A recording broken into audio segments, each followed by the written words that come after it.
Hello everyone, Radhe Radhe, जय श्री महाकाल। कैसे हैं आप सब? आई होप आप सब बहुत अच्छे होंगे। Welcome back to my YouTube channel Sonam Sumit vlogs. मैं हूं आपकी अपनी सोनम और आप सबका स्वागत करती हूं अपने चैनल पर। कैसे हैं आप सब? ज़रूर से कमेंट में बताइएगा। कैसी रही आप लोगों की दिवाली? ज़रूर से कमेंट में बताइएगा। मेरी भी बहुत अच्छी थी दिवाली, बहुत ही अच्छी। ये है दिवाली के नेक्स्ट डे का व्लॉग। तो अभी मैं बैठ गई हूँ अपने कुर्ते वगैरह फिटिंग करने के लिए, क्योंकि आज थोड़ा सा फ्री थी। तो मैंने ना मशीन को अपनी सही किया, हैंड मशीन है तो उसको मैंने किया बिल्कुल सही प्रॉपर। और हस्बैंड भी ऑफिस से आ गए थे। फिर यहाँ आ गए थे पार्सल वाले भैया, जो कि मैंने बताया था कि हमारे बहुत सारे पार्सल पेंडिंग पड़े हुए थे, वही पार्सल अब आ रहे हैं। और बता रही हूँ मैं, दिवाली के पहले से लेकर अभी तक में इतने पार्सल आ गए हैं ना कि बता ही नहीं सकते हैं। अनएक्सपेक्टेड पार्सल भी आते जा रहे हैं। खैर कोई ना। तो पार्सल वाले भैया आ गए थे, पार्सल लिए। ये थोड़े न्यू थे, इनको पता नहीं था घर। बाकी जो पहले आते थे उनको तो पता था, डायरेक्ट ही आ जाते थे। ये भी आ गए थे डायरेक्ट। तो यहाँ पे लिया हम लोगों ने पार्सल। अब जाके अंदर करेंगे पार्सल की ओपनिंग। तो बने रहिए मेरे साथ ब्लॉग में, आगे तक बताती हूँ क्या आया पार्सल में, उसको ओपन करके। तो यहाँ आ गए थे हम लोग अंदर और मैंने कहा चलो पार्सल ओपन करते हैं, पता तो चले क्या है। क्योंकि ये ना क्या करते हैं, सिर्फ बुक कर देते हैं, फिर भूल जाते हैं कि मैंने क्या बुक किया था, क्या आना था। तो ये काफ़ी वो था कि क्या है। तो मैंने कहा चलो इसको ओपन करके देख लेते हैं क्या है। तो बने रहिए ब्लॉग में मेरे साथ, बताती हूँ कि क्या आया पार्सल में। इसके पहले भी ये देखिए, श्री श्री के शहद की बॉटल्स हैं, जो कि इन्होंने एक ऑर्डर की थी बट यहाँ 5 आ गई थी। इन्होंने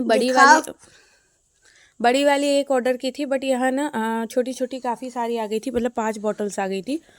फिर इन्होंने कहा आप क्या ही कर सकते, आ गई। तो वैसे भी ठंड आ रही, शहद यूज़ होता है, तो हमने कहा चलो कोई ना। फिर यहाँ पे मैंने बना दिए थे प्रसाद, जो कि दिन भर से हमारे यहाँ सभी के यहाँ से आ गया था, बट मैंने कहीं भी नहीं पहुँचाया था। क्योंकि ना क्या होता है कि मैं अकेले जा नहीं पाती हूँ उनको लेकर, इसलिए। और इनकी छुट्टी होती नहीं है, ये तो नेक्स्ट डे भी ड्यूटी गए थे, फिर वहाँ से आए ऑफिस से। फिर मैंने कहा चलो मैं प्रसाद बना देती हूँ, आप फटाफट सब जगह दे आओ। और कहीं कहीं ये भी दे आए थे, कहीं मैं भी दे आई थी, ऐसे करके। तो यहाँ मून भी रेडी हो गया था, तो ये भी जा रहा था साथ में, और फिर आयुष भी है, दोनों जन ही जा रहे थे। और अब ये लोग जा रहे हैं प्रसाद लेकर, तब तक कि मैं और भी रेडी कर लूँगी जो जहाँ पे देना है वहाँ पे। और यहाँ पे आयुष लगा रहा था बॉम्ब बार बार। तो मून जो है डरता है, काफ़ी डरता है बॉम्ब से, तो इसलिए मैंने कहा मत लगा, अभी जाओ। फिर ये लोग यहाँ से निकलेंगे। तो यहाँ पे पीछे भी घर है बहुत सारे, हमारे घर के पीछे भी घर है। और अभी यहीं पर गए हैं सबसे पहले, फिर और आगे भी जाएंगे। ये ना हमारा घर, और रंगोली दिखाती हूँ आप लोगों को, बिल्कुल वैसी की वैसी बनी हुई है, अभी कोई भी ख़राब नहीं किया किसी ने। मैं तो सोचती थी कि जब मून बड़ा हो जाएगा तो मतलब मैं रंगोली बना ही नहीं पाऊँगी, इतना मतलब ख़राब करेगा, ये करेगा वो करेगा। पर नहीं, मेरे बेटे ने बिल्कुल भी कुछ भी ख़राब नहीं किया था। ये बाहर की तो बम वगैरह फोड़ने से ख़राब हो गई थी। यहाँ पे मैं और भी प्रसाद बना रही थी। तो ये सूखी वाली मिठाई जो हमने ली थी प्रसाद के लिए और बांटने के लिए, बाकी तो जो रसगुल्ले वगैरह।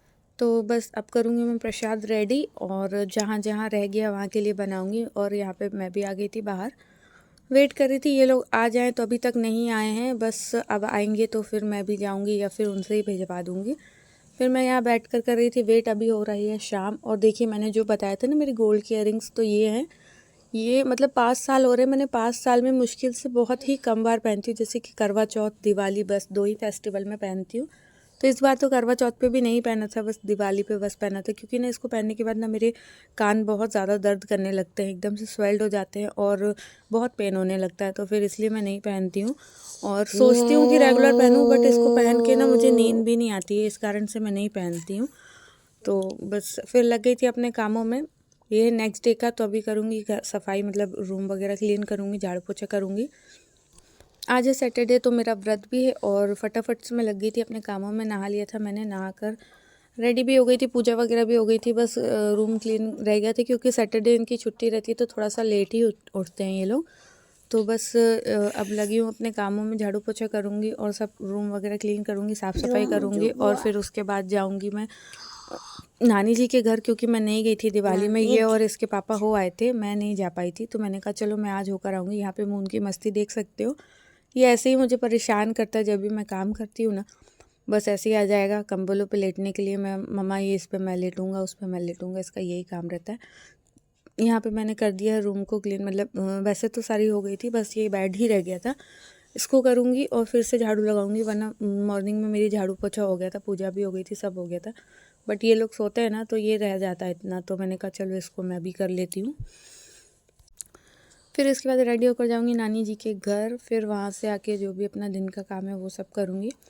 तो बने रहिएगा मेरे साथ ब्लॉग में। चैनल पर नए हैं तो सब्सक्राइब ज़रूर कर लीजिएगा चैनल को, और ब्लॉग कैसे लगते हैं मेरे ज़रूर से कमेंट करके बताइएगा। एक डियर का कल कमेंट आया था कि मुझे नाम याद नहीं है, बट उनका कमेंट आया था कि सिस्टर आपके व्लॉग्स बहुत अच्छे थे, बहुत अच्छी आपने क्लीनिंग की, साफ़ सफाई की, और उन्होंने मेरे चैनल को ज्वाइन किया। मैं भी उनके चैनल को ज्वाइन करूँ, तो मैं उनको रिप्लाई देना चाहती हूँ अगर वो ये वाला व्लॉग देखेंगे मेरा। तो डियर, मैंने आपका चैनल ज्वाइन कर लिया है और मुझे बहुत अच्छा लगा आपका comment. Thank you so much, आपने इतना अच्छा सा कमेंट किया और बहुत ही अच्छा लगा मुझे। और देखिएगा आप लोग आगे व्लॉग्स में। तो यहाँ पर हो गई थी मैं रेडी और अब जा रही हूँ नानी जी के घर। प्रसाद वगैरह मैंने बना लिया है, तो वहाँ पे ज़्यादा मैं शूट नहीं करती हूँ क्योंकि मून भी साथ में रहेगा। अकेले मून के पापा नहीं जा रहे हैं, वो घर पर ही हैं। तो मैंने कहा चलो कोई ना, मैं ही हो आती हूँ फटाफट से जाकर और प्रसाद भी दे आऊँगी और पैर वगैरह छू लूँगी, आशीर्वाद ले लूँगी। यही तो होता है हमारा त्योहारों में, क्योंकि मैं दिवाली वाले दिन नहीं जा पाई थी। फिर शाम को आके लग गई थी अपने कामों में। तो यहाँ पर मूंगफली जो है मैंने उन्हें ना रोस्ट कर दिया था। मतलब मूंगफली जो कच्ची होती है ना, उसे अगर आप रोस्ट करके रख लो ना तो उसमें मतलब ख़राब नहीं होती जल्दी, कीड़े वगैरह नहीं लगते हैं और मतलब जल्दी से ख़राब नहीं होती है। तो हमने ये बड़ी कढ़ाई ली ही इसलिए थी कि बहुत सारी चीज़ें जब हमें बनानी होती थी ना, तो हम बहुत दिक्कत होती थी छोटी कढ़ाई में। मेरे पास छोटी कढ़ाई थी, बड़ी नहीं थी, तो इसलिए हमने धनतेरस पे लिए थे बड़ी कढ़ाई। तो आप लोगों के साथ मैंने शेयर भी किया था। कढ़ाई ली थी, दिए लिए थे, जो भी कुछ। तो बस उसी कढ़ाई में सबसे पहले मैंने हलवा बना लिया था एक दिन पहले और फिर उसे धोकर रख लिया था। और अब मैं बना रही हूँ यहाँ पे मूंगफली को मैंने अच्छे से रोस्ट कर लिया है। और रोस्ट होने के बाद जब वो ठंडी हो जाए तो आप उससे कंटेनर्स में, डब्बे में वगैरह में रख सकते हो। तो कभी कभी क्या होता है ना, हम लोग ज़्यादा मूंगफली ले लेते हैं, जैसे कि मेरे साबूदाने में भी लगती है, पोहे में भी लगती है, मून को बहुत पसंद है तो इसलिए। और मैं मूंगफली की चटनी वगैरह बनाती हूँ, आप लोगों ने रेसिपी देखी होगी, जिन्होंने नहीं देखी है तो चैनल पर देख सकते हैं। मूंगफली की रेसिपी और नारियल की चटनी की रेसिपी ये सब मैं शेयर करती रहती हूँ, तो इसलिए जो है मूंगफली ज़्यादा ले लेते हैं। फिर रात में खाना वाना बनाने के बाद दिए निकाले और फिर आ गई थी मैं बाहर। और उनको जो बम्स वगैरह रखे थे, तो पहले हम लोगों की भी यही आदत थी कि मतलब दिवाली हो जाए उसके 4-5 दिन तक हम लोगों के पटाखे फूटते ही रहते थे। तो यहाँ मून का भी यही था, बोल रहा था मम्मा चलो बम फोड़ते हैं। तो मुझे तो बहुत डर लगता है, पर क्या करें, बच्चों के लिए कुछ तो करना पड़ता है। फिर मैंने यहाँ पे 1-2 चक्री वगैरह, अनार वगैरह लगाए और मून को एंजॉय कराया। और वो उसके जो पटक बम होते हैं ना, वो इसने सारे ही ख़त्म कर दिए, क्योंकि वो एक बार में एक नहीं, एक बार में 10 फोड़ता है। तो सारे ख़त्म हो गए थे। 4-5 बॉक्स हम लोगों ने लिए थे, डब्बे मतलब छोटे छोटे, ख़त्म कर दिया था। तो मैंने कहा चलो कोई ना, ले आएंगे 11 तक के लिए, 11 पे फोड़ना अब। तो यहाँ पे फुलझड़ी जलाने के लिए आ गया था मून बाहर, तो थोड़ा सा उससे भी मैंने करवाया। और अब मैं जाऊँगी अंदर, खाना वाना बनेगा। चलिए फ्रेंड्स, मिलते हैं नेक्स्ट ब्लॉग में। ब्लॉग कैसा लगा कमेंट करके बताइए।